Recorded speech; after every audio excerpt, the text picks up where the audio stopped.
Dans ce deuxième module, nous allons aborder encore d'autres petites techniques qui peuvent vous être utiles. Trouvez des modèles de réussite. Il y a des personnes dans votre entourage que vous modélisez, que vous trouvez parfaites. D'accord, soit. En quoi sont-elles parfaites? Qu'est-ce qui vous permet de croire qu'elles sont parfaites? Qu'est-ce qui vous permet de croire qu'elles sont plus fortes que vous? Listez ce qui vous paraît être les points les plus importants chez ces personnes-là. Et à un moment donné, faites une autre colonne à droite et évaluez-vous. Évaluez-vous par rapport à tous les points forts que vous reconnaissez à cette personne-là. Mais en même temps, vous pouvez aussi en profiter pour évaluer ses points faibles. Et évaluez-vous aussi par rapport à ses points faibles. Vous verrez parfois que vos points forts sont ses points faibles à elle. Et surtout, vous verrez que vos points forts ne sont pas du tout inatteignables. Il suffit d'avoir conscience de quelques points forts que l'autre peut avoir, que vous trouvez magnifiques, pour augmenter effectivement vos points forts en la modélisant. Développez vos passions. Parce que quand quelqu'un est passionné, il déborde d'énergie. Donc la passion va vous fournir de l'énergie. Rien de plus important que quelqu'un de passionnant. Trouvez-vous des passions dans le sport, dans la littérature, dans l'art, dans la culture, dans ce que vous voulez, dans le voyage, ce que vous voulez, dans les contacts avec les autres, peu importe. Trouvez de l'énergie pour vous. À partir du moment où vous êtes en énergie, vous rayonnez. Retrouvez cette énergie qui est la vôtre, que vous aviez parfois quand vous étiez jeune, plus jeune, et que vous arriviez à convaincre des gens parce que vous étiez passionné. Retrouvez cette énergie, c'est capital pour vous. Le langage aussi, c'est un des 8e points que je voudrais aborder avec vous. Le langage a son importance. Beaucoup de gens utilisent un langage à charge négative. Je ne peux pas, c'est impossible, je suis incapable de. À tous ces gens-là, je dirais dans le mot impossible, il y a possible. Dans le mot incapable, il y a capable. J'appelle ça la politique des contraires.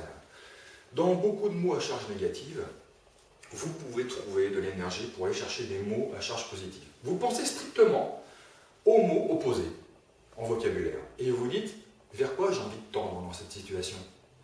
Et de ce fait, en faisant une fois, 10 fois, 15 fois, 20 fois, vous en ferez un mécanisme. Et après, ça devient un automatisme pour vous. C'est-à-dire que dès qu'il y a une charge négative, un mot à charge négative qui vous approche, ou qui vient de votre esprit, vous trouvez tout de suite un mot à charge positive en équivalence. Et de ce fait, vous avez déjà 2 points de vue. 9e point, accordez-vous de la valeur. Vous avez de la valeur. Dans notre société de consommation, on arrive plus facilement à trouver de la valeur à un ordinateur, à un téléphone. Le téléphone que vous avez acheté, il vaut combien? Votre ordinateur, il vaut combien? Votre dernière cuisinière, elle vaut combien? Votre frigo, ça vaut combien? Et vous valez quoi?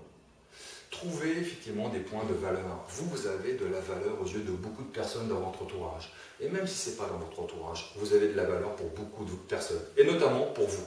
Vous avez de la valeur. Bon, 10e point, développez toujours votre capital sympathie. Ça s'appelle l'empathie. C'est le fait d'aller vers les autres. Beaucoup de gens qui n'ont pas confiance en eux se renferment sur eux-mêmes. C'est la pire des choses qui peuvent leur arriver.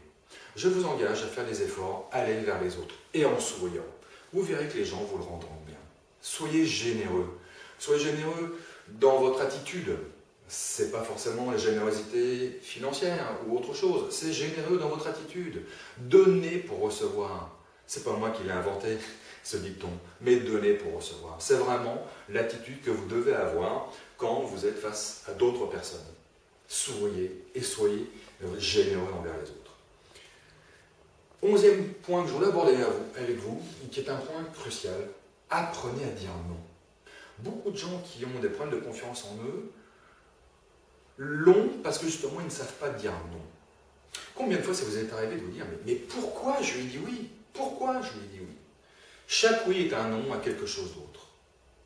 Comprenez que le fait de dire oui et de se dire après pourquoi je lui ai dit oui détruit votre valeur personnelle. C'est l'estime de vous-même que vous détruisez en faisant ça. Donc à un moment donné, posez-vous cette réelle question, pourquoi je lui ai dit oui? Je lui ai dit oui pour lui faire plaisir, je lui ai dit oui pour être aimé de lui, je lui ai dit oui parce que je ne sais pas faire autrement, je lui ai dit oui pour ne pas le décevoir. Posez-vous la question, pourquoi vous avez dit oui? Et à partir de ce moment-là, vous devez comprendre que oui n'a de valeur que parce que vous savez dire non. Si vous dites oui à tout, personne ne vous écoute. Si vous dites non à tout, d'ailleurs, personne ne vous écoute non plus. Soyez en harmonie avec le oui et le non. Oui et non sont les deux mots du vocabulaire les plus durs à utiliser. Mais ils ont une puissance, une réelle puissance.